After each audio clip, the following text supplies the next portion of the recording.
Opinions and ideas expressed in the following Moraine Valley Broadcast Channel recording are those of its creators and do not represent the views of Moraine Valley Community College.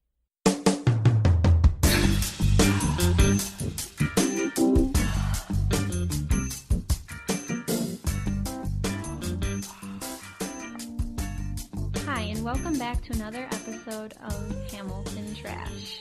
I'm Lonnie. I'm Emily. I'm Brianna. Today we're here to explore how Hamilton the musical connects with the younger generation. Broadway has conformed from a classical form of entertainment to include pop culture to attract a broader audience, and beginning in the 1960s, rock and roll kind of killed the musical with its popularity, and only those who grew up going to musicals continued going to them in that era. Then in the 1980s, Broadway relentlessly tried to revive old classic musicals, and originality became harder to come across. And then in the 1990s, jukebox musicals, which are what we're kind of familiar with, kind of rose into popularity, and Disney started drawing families back into the theater with live reenactments of their hit animated movies like Beauty and the Beast and The Lion King. And then TV musicals like High School Musical and Hairspray started going to Broadway as well, and TV series like Glee began to draw in, teen audiences and parents as well. And Charles Isherwood, in his article Printing Money, says that this kind of musical style employed both pop tunes and songs from musicals old and new, making musical theater hip again for those who had outgrown the Disney movie years. Hamilton has brought the spotlight back to Broadway and created a national excitement. Now, those young audiences could enjoy a mainstream version of a classical musical style, and old audiences could enjoy the musical style that they remember and loved. Alicia Solomon says in a modern major musical that Lin-Manuel Miranda expects you to lean forward and really listen to Hamilton. He was strongly influenced by hip-hop and rap because he grew up listening to that genre. People of his age and younger can also appreciate his use of poetry and rap because it stems from the very early ages of rap as a genre, which engaged listeners with an enticing story. And that's what rap music does. It tells a story. And Hamilton's whole life is a story. It's a story about struggle and him working against all odds to succeed.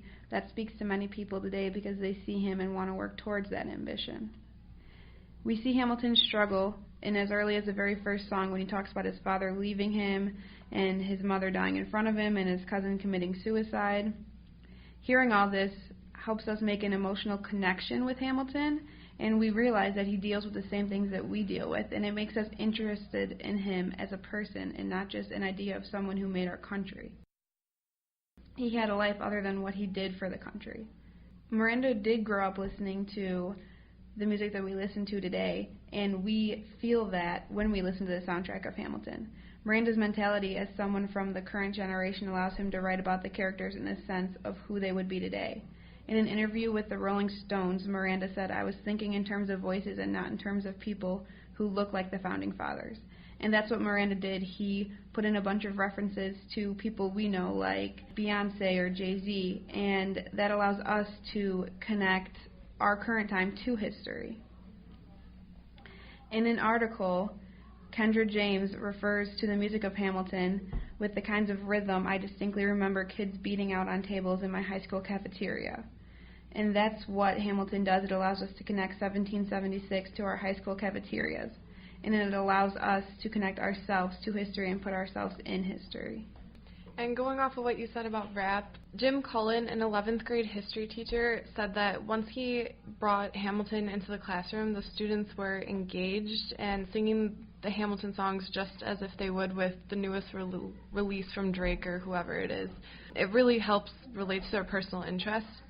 And according to an article on Mashable.com, 78% of millennials say that the arts are relevant to their personal interests, and 74% say that the arts are relevant to their generation.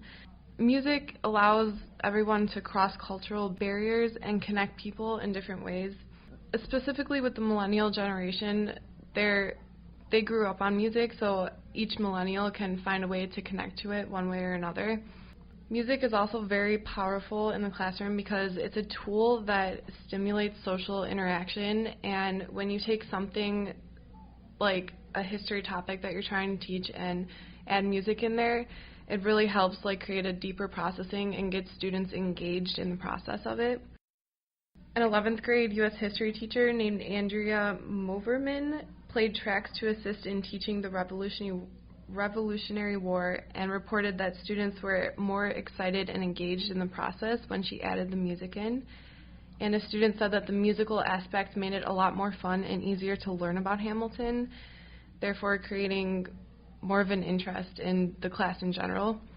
And since I am in the art field, specifically history is not very interesting to me, but when you take something like Hamilton and they use the arts as a way to portray something that happened in history, it really, gets people excited and wants to get them engaged and involved in it to really understand what they're trying to say. And especially in the classroom, teachers are often struggle to gain students' interest, especially when, something like history or some topic that they've heard over and over or, that might not be the most appealing to them.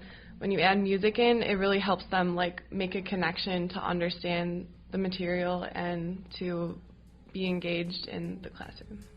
All right, guys, thanks for listening. We hope you tune in next week to Hamilton Trash.